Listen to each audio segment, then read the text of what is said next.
Hello friends, welcome to the channel physics by IITians. इस वीडियो में हम लोग डिस्कस करेंगे रेजिड्यू फाइंडिंग के बारे में, कैसे हम किसी कॉम्प्लेक्स फंक्शन का रेजिड्यू फाइंड आउट कर सकते हैं। उसके साथ साथ हम लोगों ने जो क्विज क्वेश्चंस टेलीग्राम चैनल पे अपलोड किए थे, जिसमें हमारे सिंगुलरिटी के कुछ क्वेश्चंस थे और कुछ क्वेश्चंस रेजिड्यू से ही रिलेटेड थे, उन सबको डिस्कस करेंगे। इसके साथ साथ कुछ हम प्रीवियस ईयर क्वेश्चंस भी साथ में डिस्कस करेंगे। सो स्टार्ट करते हैं आज का वीडियो। सो ये हमारा आज का एजेंडा है इस वीडियो का। सबसे पहले हम रेजिड्यू कैसे फाइंड कर सकते ये हम डिस्कस करेंगे, फिर उससे रिलेटेड कुछ क्विज क्वेश्चंस हम डिस्कस करेंगे। तो सबसे पहले रेजिड्यू का मतलब क्या है। रेजिड्यू बेसिकली क्या है कि मान लीजिए आपका एक पॉइंट है कॉम्प्लेक्स प्लेन में z इक्वल्स टू a, जिसका कोई ऑर्डर है, मान लीजिए m इसका ऑर्डर है। तो इस एक हम सर्कल ड्रॉ कर सकते हैं of radius r, small r, जिसका centre z equals to a है। इसके अंदर हमारा सिंगुलरिटी एग्जिस्ट करती है, लेकिन इस पॉइंट के अलावा इस पूरे कॉम्प्लेक्स प्लेन में कोई सिंगुलरिटी नहीं है। इसका मतलब हम कह सकते हैं कि अगर हम एक और सर्कल ड्रॉ करते हैं कैपिटल आर रेडियस का, तो ये जो रीजन है स्मॉल आर से कैपिटल आर के बीच का, basically z mod of z minus a greater than r and less than capital R, इसमें हम अपनी लॉरेंस सीरीज एक्सपेंड कर सकते हैं। और लॉरेंस सीरीज आपको पता है ये होती है f z equals to summation of a n times z minus a to the power n plus summation of b n times z minus a to the power minus n. तो basically ये जो second series है, यही series है जिसमें हमारी singularities exist करेंगी और इन्हीं सिंगुलर पॉइंट्स पे हमें रेजिड्यू फाइंड आउट करना पड़ेगा। तो रेजिड्यू फाइंड आउट करने के लिए हम कह सकते हैं कि कोफिशिएंट ऑफ b1 जो है, मान लीजिए ये हमारी सीरीज को अगर आप एक्सपेंड करें तो कुछ टर्म्स आएंगे। सपोज पहला टर्म होगा आपके पास b1 divide by z minus a to the power 1 plus b2 divide by z minus a to the power 2 and so on. So इस तरीके से हम कह सकते हैं कि इन कोफिशिएंट्स का, इनका जो कोफिशिएंट है यही हमारा रेजिड्यू होगा। कैसे रेजिड्यू निकालते हैं उसकी कुछ एक सीरीज है, इन कुछ स्टेप्स को आप फॉलो कर सकते हैं। सबसे पहले तो आपको देखना पड़ेगा कि हमारा जो पोल है वो कैसा है। सिंपल पोल है। सिंपल पोल का मतलब अगर उसकी पावर 1 होती है, जैसे z minus a to the power 1, तो उसको हम सिंपल पोल बोलेंगे। ये हम प्रीवियस वीडियो में भी डिस्कस कर चुके हैं सिंगुलरिटी वाले टॉपिक में। अगर इसकी पावर कुछ 1 से ज्यादा है तो उसे हम कहेंगे pole of order 2, pole of order 3 and so on.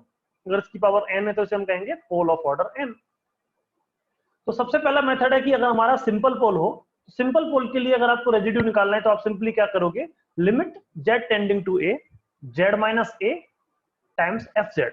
तो जो एफ जेड है उसमें z माइनस a से मल्टीप्लाई करेंगे और उसकी limit z tending to a अगर हम कर देंगे तो हमें रेजिड्यू मिल जाएगा। दूसरा मेथड क्या है, मान लीजिए आपका फंक्शन है phi z upon psi z, और इसमें साई अगर हम a पुट करते हैं z की जगह पे तो वो 0 हो जाता है, लेकिन फाई में अगर a पुट करते हैं तो वो 0 नहीं होता है। तो बेसिकली यहां से हम रेजिड्यू निकालने के लिए क्या कर सकते हैं, सिंपली आप नीचे वाले फंक्शन का डेरिवेटिव कर दीजिए, तो आपको मिलेगा residue at f z equals to a जो है वो हो जाएगा आपके पास phi of a divide by psi dash of a. तो इसको कह सकते हैं जैसे कि मान लीजिए आपका कोई फंक्शन होता sine z divide by z minus a. अब अगर हम इसमें देखेंगे तो यहाँ पे साइन जेड जो है, अगर हम जेड को पाई रख देंगे, जेड को मान लीजिए हमने ए रख दिया, तो जेड को ए रखने पे हमारा ये नीचे वाला फंक्शन तो 0 हो जाएगा, लेकिन ऊपर वाला फंक्शन 0 नहीं होगा। तो बेसिकली इसका रेजिड्यू आप सिंपली लिख सकते हो साइन ए डिवाइड बाई, यहाँ पे हम डिफरेंशिएशन करेंगे तो डिफरेंशिएशन इसका 1 आ जाएगा, तो ये साइन ए इसका रेजिड्यू हो जाएगा। नेक्स्ट स्टेप है कि अगर आपका पोल एक हायर ऑर्डर का हो, सिंपल पोल ना हो, pole of order 2, pole of order 3 and so on, तो उस केस में हमारा एक जनरलाइज फॉर्मूला है, ये आपको याद रखना होगा। ये फॉर्मूला कहता है कि अगर आपका पोल ऑफ ऑर्डर n है तो आपको 1 अपॉन n माइनस 1 फैक्टोरियल से डिवाइड करना होगा, मल्टीप्लाई बाई आपको डिफरेंशिएशन करना पड़ेगा n minus 1 times into z minus a to the power n into f z. इसको आप सिंप्लीफाई कर सकते हैं। मान लीजिए आपका एक कोई नीचे पोल होता है z minus a to the power 4, तो यहाँ पे जो पोल है वो है ऑर्डर 4 का, तो बेसिकली n आपका 4 हो गया। n 4 हो गया तो इस फॉर्मूले से अगर आप रेजिड्यू निकालना चाहेंगे इस फंक्शन का, एफ जेड फंक्शन का, तो आप सिंपली क्या लिखेंगे, आप लिखेंगे 1 अपॉन, देखिए यहाँ पे आएगा n minus 1 that is 4 minus 1, तो यहाँ पे 1/3 फैक्टोरियल आ जाएगा। डिफरेंशिएशन भी आपको n माइनस 1 टाइम्स करना होगा, तो डिफरेंशिएशन आपको 3 टाइम्स करना होगा into z minus a to the power n, तो z minus a to the power n हमारा 4 है, इनटू आपको एफ जेड करना होगा। तो ये प्रोसीजर आपको फॉलो करना होगा अगर आपका ऑर्डर 1 से ज्यादा है, सिंपल पोल नहीं है तो। नेक्स्ट आप कर सकते हैं, अगर आपको रेजिड्यू निकालना हो at z equals to infinity पर, तब सिंपली आप यूज करेंगे limit z tending to infinity minus z into f z. ये आपको याद रखना है, यहाँ पे माइनस का टर्म यूज करना पड़ेगा। तो minus z into f z, अगर हम limit z tending to infinity करेंगे तो ये हमें देगा residue at z equals to infinity. अब इसके कुछ क्वेश्चंस डिस्कस करते हैं। क्वेश्चंस डिस्कस करने से पहले हमारा ये इंटरव्यू गाइडेंस प्रोग्राम है जो आपको काफी हेल्प कर सकता है आपके इंटरव्यूज में, चाहे वो एमटेक का इंटरव्यू हो, चाहे पीएचडी या फिर इंटीग्रेटेड पीएचडी के एडमिशन का इंटरव्यू हो, इन सारे इंटरव्यूज में ये हेल्प करेगा। इसको ज्वाइन करने की फीस है केवल 699 पर ईयर। अगर आप ऑलरेडी हमारी टेस्ट सीरीज को ज्वाइन किए हुए हैं तो आप केवल 500 पर ईयर फीस देके इस इंटरव्यू गाइडेंस प्रोग्राम को ज्वाइन कर सकते हैं। ये काफी हेल्पफुल होगा आपके लिए, आपके प्रिपरेशन के लिए इंटरव्यूज की। और इसकी फीस हमने काफी मिनिमम रखी है ताकि ये आपको मैक्सिमम बेनिफिट दे सके। सो स्टार्ट करते हैं कुछ क्वेश्चंस के थ्रू रेजिड्यू फाइंड आउट करने का तरीका। मान लीजिए आपके पास फंक्शन है f z equals to 1 minus 2z upon z z minus 1 z minus 2, और आपको पोल निकालना है at z equals to 0, at z equals to 1 and at z equals to 2। इन तीन अलग अलग पॉइंट्स पे आपको रेजिड्यू फाइंड आउट करना है। तो पोल्स तो आपको समझ में आ रहा है। अब रेजिड्यू अगर आप जेड इक्वल्स टू 0 पर निकालेंगे तो आप सिंपली क्या करेंगे, ये देखिए सारे पोल्स आपके कैसे हैं, सिंपल पोल्स हैं। सिंपल पोल्स के लिए आपको क्या करना है, limit z tending to 0 z minus 0 into f z, और जब आप z minus 0 into f z करेंगे तो ये जेड वाला टर्म कैंसिल आउट हो जाएगा। तो आपकी लिमिट आएगी limit z tending to 0 1 minus 2z upon z minus 1 z minus 2। जब जेड की वैल्यू 0 आप पुट करेंगे तो ये आपको 1/2 मिल जाएगा। सिमिलरली अगर आपको रेजिड्यू फाइंड आउट करना है जेड इक्वल्स टू 1 पोल पर, तो आप लिखेंगे limit z tending to 1 z minus 1 into f z. फिर से आपका जेड माइनस 1 वाला फैक्टर कैंसिल आउट हो जाएगा, तो आपको मिलेगा 1 minus 2z upon z into z minus 2। आप limit z tending to 1 put कीजिए तो आपको ये 1 मिल जाएगा। नेक्स्ट आप जेड इक्वल्स टू 2 पोल पर अगर रेजिड्यू फाइंड आउट करना चाहेंगे तो आप लिखेंगे limit z tending to 2 z minus 2 into f z, और फिर यहाँ पे आपका इस जेड माइनस 2 वाला फैक्टर कैंसिल आउट होगा तो आपको रेजिड्यू मिल जाएगा -3/2। ये जो क्वेश्चन था इसमें सारे पोल्स हमारे सिंपल पोल थे। अभी हम कुछ क्वेश्चंस डिस्कस करते हैं जिसमें सिंपल की जगह हमारे हायर ऑर्डर पोल्स होंगे। जैसे कि हमारा एक क्वेश्चन है f z equals to z square upon z square plus a square. अब इसका आपको रेजिड्यू निकालना है। इसके पोल्स अगर हम देखें तो पोल्स इसके दो हैं, z equals to eta a and z equals to minus eta a. ये बेसिकली यहां से आया कि अगर आप इस z square plus a square को एक्सपेंड करना चाहें तो इसको आप लिख सकते हैं z plus eta a into z minus eta b. Basically a plus b into a minus b वाले फॉर्मूले से हम जिसे कर रहे हैं। तो यहाँ पे आप इससे अगर फाइंड आउट करेंगे तो आपको z equals to minus eta a मिलेगा, और इसको आप इक्वल टू 0 करेंगे तो आपको z equals to plus eta a मिलेगा। तो ये दो इसके पोल हो गए। अगर आप रेजिड्यू फाइंड आउट करना चाहेंगे जेड इक्वल्स टू आइटा ए पर, तो आप लिखेंगे Z square upon 2z। Basically यहाँ पे हम दूसरा प्रोसीजर फॉलो कर रहे हैं जिसमें हम लोग क्या करते थे, अगर हमारा z equals to eta a put करने पे नीचे वाला फंक्शन 0 हो रहा है, ऊपर वाला 0 नहीं हो रहा है, तो आप सिंपली नीचे का डिफरेंशिएशन कर सकते हैं। तो आप लिख रहे हैं जेड स्क्वायर अपॉन इसका डिफरेंशिएशन 2z हो जाएगा into z equals to eta a, और इसको आप अगर जेड की जगह पे आइटा ए पुट करेंगे तो आप उसको सिंप्लीफाई करके कह सकते हैं आइटा ए बाई 2। सिमिलरली आप z equals to minus eta a पे भी फाइंड आउट कर सकते थे। जेड स्क्वायर बाई 2z हो जाएगा, ऊपर का फंक्शन एज इट इज रहेगा, नीचे का डिफरेंशिएशन करेंगे तो 2z मिलेगा, और जेड की जगह पे माइनस आइटा ए पुट करेंगे तो ये माइनस आइटा ए बाई 2 हो जाएगा। नेक्स्ट क्वेश्चन है, आपका फंक्शन है z square into e to the power 1/z। तो यहाँ पे ई टू दी पावर जो एक्सपोनेंशियल टर्म है इसका आप एक्सपेंशन कर सकते हैं, Taylor series expansion.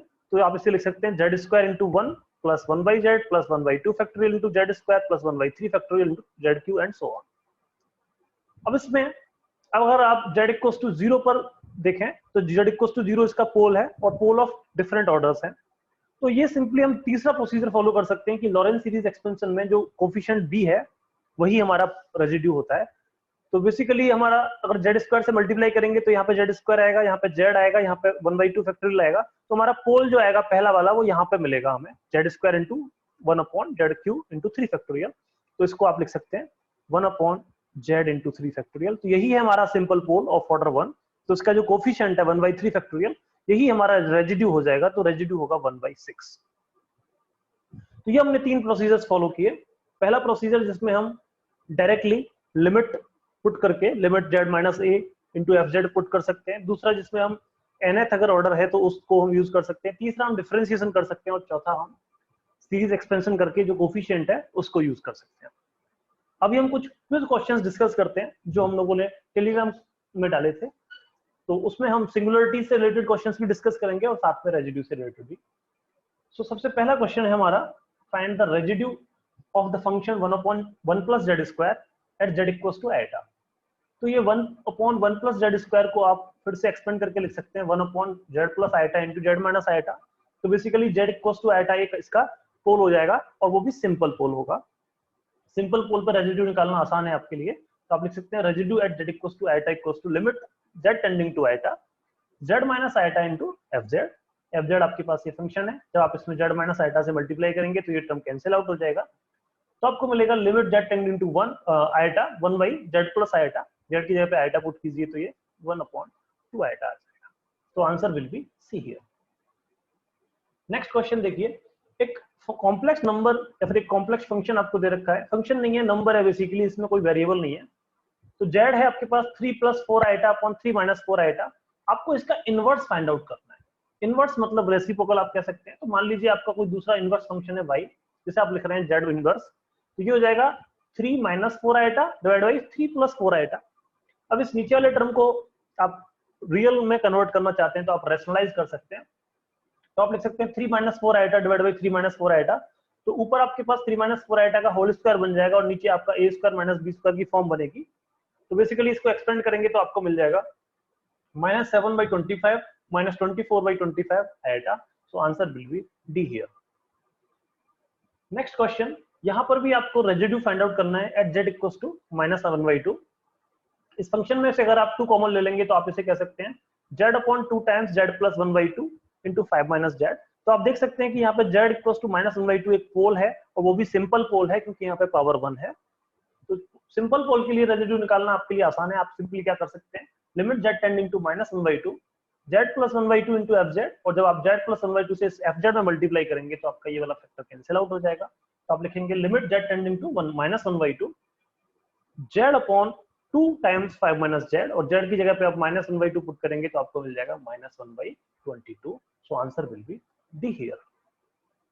Next question देखिए। नेक्स्ट क्वेश्चन देखने से पहले हमारी एक टेस्ट सीरीज चल रही है जिसमें हमारे फुल लेंथ टेस्ट हैं 5, सब्जेक्ट वाइज टेस्ट हैं 10 और दोनों का कॉम्बिनेशन 15 टोटल टेस्ट है। आप इनमें से जो आपको पसंद आता है आप वो ज्वाइन कर सकते हैं। ज्वाइन करने के लिए पेमेंट लिंक आपको डिस्क्रिप्शन में दी गई है, उस पर आप क्लिक कर सकते हैं, और रजिस्ट्रेशन करने के लिए आप दूसरी लिंक जो दी गई है उस पर क्लिक कर सकते हैं। इसके साथ साथ रजिस्ट्रेशन करने के बाद आपको एक फ्री टेस्ट भी अवेलेबल होगा, आप उसको भी दे सकते हैं। सो नेक्स्ट क्वेश्चन डिस्कस करते हैं। नेक्स्ट क्वेश्चन है, आपको रेजिड्यू फाइंड आउट करना है एट z इक्वल्स टू -2 पर। आपका फंक्शन है ये। अब इस क्वेश्चन को अगर आप ध्यान से देखें तो यहाँ पे जो z इक्वल्स टू -2 है वो एक सिंपल पोल ना होके एक पोल ऑफ ऑर्डर 2 है, और पोल ऑफ ऑर्डर 2 को फाइंड आउट करने के लिए आपको फॉर्मूला यूज करना पड़ेगा। फॉर्मूला क्या था आपके पास? फॉर्मूला था n(1 factorial into differentiation of n-1 times differentiation into z - a to the power n into f z. तो बेसिकली इस केस में हमारा n2 है। n अगर 2 है तो आपकी जो इक्वेशन है ये सिंप्लीफाई होके हो जाएगी 1/1 factorial single differentiation of z minus a की जगह पे आप z प्लस 2 का होल स्क्वायर कह सकते हैं, इंटू एफ जेड की जगह पे 1/z इंटू z प्लस 2 का होल स्क्वायर कह सकते हैं। यहाँ पे z प्लस 2 का होल स्क्वायर और z प्लस 2 का होल स्क्वायर कैंसिल आउट हो सकता है। तो आपको मिलेगा limit z tending to -2 d upon dz of 1/z। इसका डिफरेंशिएशन अगर आप करेंगे तो ये -1/z स्क्वायर आएगा, और z की जगह पे -2 पुट करेंगे तो आपको आंसर मिलेगा -1/4। So option A will be the answer of this question. Next question हमारा सिंगुलरिटी से रिलेटेड है। यहाँ पे आपको एक फंक्शन दे रखा है z into exponential of 1/z। आपको निकालना है कि ये कैसी सिंगुलरिटी है, पोल क्या है, ये सब फाइंड आउट करने हैं। तो बेसिकली आप इसको एक्सपेंड कर सकते हैं टेलर सीरीज एक्सपेंशन से। तो आप लिख सकते हैं z times 1 + 1/z plus 1/z square into 1/2 factorial and so on. इसमें z से मल्टीप्लाई करेंगे तो आपको सीरीज मिलेगी z plus 1 plus 1/2 factorial into z and so on. यहाँ से आप देख सकते हैं कि ये जो z की पावर है वो नीचे जो रेसिप्रोकल में z की पावर है वो इनफिनिट तक बढ़ती जा रही है। तो बेसिकली ये एसेंशियल सिंगुलरिटी हो गई, इसको हम रिमूव नहीं कर सकते। तो बेसिकली इसका आंसर सी होना चाहिए। और कहा रखा है रेजिड्यू क्या होगा, तो रेजिड्यू हम देखते हैं z⁻1 का जो कोफिशिएंट है उसी को रेजिड्यू कहते हैं। तो बेसिकली रेजिड्यू आपके पास हो जाएगा 1/2 factorial that is 1/2। So answer will be c here. Next question देखिए, यहाँ पे आपको फिर से पोल फाइंड आउट करना है at z equals to a पे। तो ये जो ऊपर फंक्शन है z square plus a square minus 2az को आप लिख सकते हैं z माइनस 8 का होल स्क्वायर, नीचे है आपके पास z माइनस a का whole cube into z minus b। तो ये z माइनस a का होल स्क्वायर से आप क्यूबिक टर्म को कैंसिल कर सकते हैं, तो fz आपके पास हो जाएगा 1/z minus a into z minus b। तो basically z equals to a जो है वो आपका एक सिंपल पोल हो जाएगा, simple pole of order 1, so answer will be a here. Next question देखिए, नेक्स्ट क्वेश्चन में भी आपसे सिंगुलरिटी का टाइप पूछा है। तो बेसिकली आपको फंक्शन दे रखा है एक्सपोनेंशियल 1/z माइनस 1 का होल स्क्वायर। तो इसको आप लिख सकते हैं एक्सपेंड करके टेलर सीरीज एक्सपेंशन से fz equals to 1 plus 1/z minus a का whole square plus 1/2 factorial into z minus 1 का whole power 4 and so on. इसमें अगर आप देखेंगे तो z माइनस a की पावर इनफिनिट तक बढ़ती जा रही है, और इस तरीके की सिंगुलरिटी को हम कहते हैं essential singularity. So answer will be d here. Next question है, आपको एक फंक्शन दे रखा है fz equals to z sin z upon z minus pi का होल स्क्वायर। तो पूछा गया है कि जो z इक्वल्स टू पाई है वो कैसा पोल है। तो बेसिकली अगर हम देखें तो अगर हम z equals to pi put करेंगे तो ये 0/0 फॉर्म आ रही है, तो हम इसको डायरेक्टली सॉल्व नहीं कर सकते। तो हम क्या करेंगे, इसमें एल हॉस्पिटल रूल यूज कर सकते हैं। एल हॉस्पिटल रूल क्या कहता है कि आपको ऊपर का डिफरेंशिएशन करना है और नीचे का भी डिफरेंशिएशन करना है। तो ऊपर का डिफरेंशिएशन करेंगे तो आपको मिलेगा sin z plus z cos z, और नीचे का डिफरेंशिएशन करेंगे तो 2 टाइम्स z माइनस पाई मिलेगा। अब हम अगर z equals to pi put करेंगे तो ऊपर वाली लिमिट हमारी 0 नहीं हो रही है, लेकिन नीचे की लिमिट 0 हो रही है। तो बेसिकली यही एक पोल है और इसका जो ऑर्डर है वो हमारा 1 हो जाएगा। So this will be a simple pole at z equals to pi, so option will be d here. आज के इस वीडियो में इतना ही था। इसमें हम लोगों ने डिस्कस किया रेजिड्यू थ्योरम के बारे, residue of a complex number कैसे फाइंड आउट करते हैं। हमारे जो टेलीग्राम के क्विज क्वेश्चंस थे वो हमने डिस्कस किए, और कुछ प्रीवियस ईयर क्वेश्चंस भी साथ में डिस्कस किए। नेक्स्ट वीडियो में हम लोग डिस्कस करेंगे कोची रेजिड्यू थ्योरम के बारे में, और साथ में हम डिस्कस करेंगे कि कैसे हम कॉम्प्लेक्स इंटीग्रेशंस को सॉल्व कर सकते हैं। आज के लिए इतना ही था। अगर आपको ये वीडियो अच्छा लगा है तो इसको लाइक कीजिए, शेयर कीजिए और हमारे चैनल को सब्सक्राइब कीजिए। आप हमारे टेलीग्राम चैनल को भी ज्वाइन कर सकते हैं, जिसमें हम डेली कुछ क्विज क्वेश्चंस अपलोड करते हैं। उसके साथ साथ हम कुछ रिसर्च आर्टिकल्स भी डालते हैं, तो उसको आप ज्वाइन कर सकते हैं। अगर आप हमारी टेस्ट सीरीज ज्वाइन करना चाहते हैं या फिर इंटरव्यू गाइडेंस प्रोग्राम ज्वाइन करना चाहते हैं तो आप इस डिस्क्रिप्शन में दी हुई लिंक पे जाके क्लिक कर सकते हैं। Thank you.